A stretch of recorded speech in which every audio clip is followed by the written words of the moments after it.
Ayan po, nilagay ko na yung dalawa dyan.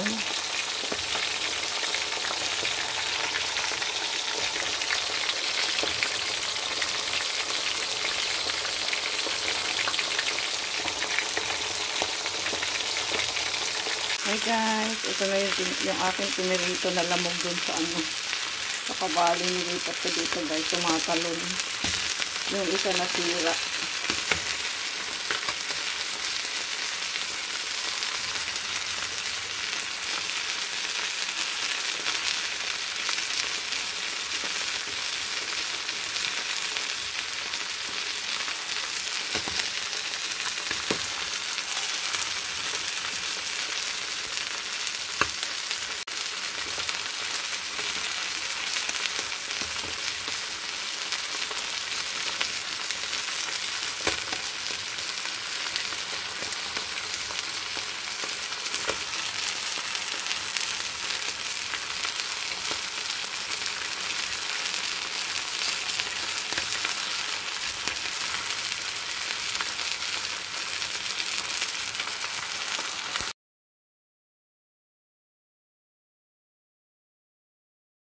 Hi guys, mag-aadobo tayo ng ano, itong isda na pinipirito ko na nalamog kasi yung kawali na ginamit ko ay hindi pa pala masyadong mainit.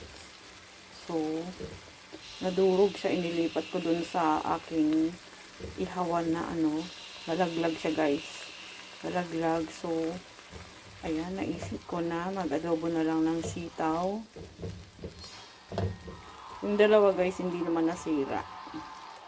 So ito, para hindi masira, gawa natin ng paraan. Ang mga Pinoy ay maparaan guys. Ayan.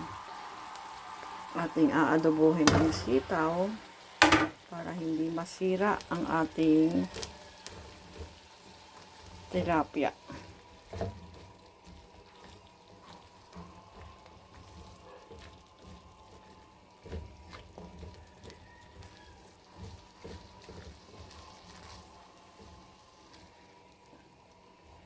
O, diba? Healthy yan guys kasi isda ang sahog. Ang tagal ko na din hindi nakakapagluto ng adobo. Ayan, konti lang guys inadobo ko kasi kami lang naman ang kakain ni Modesto.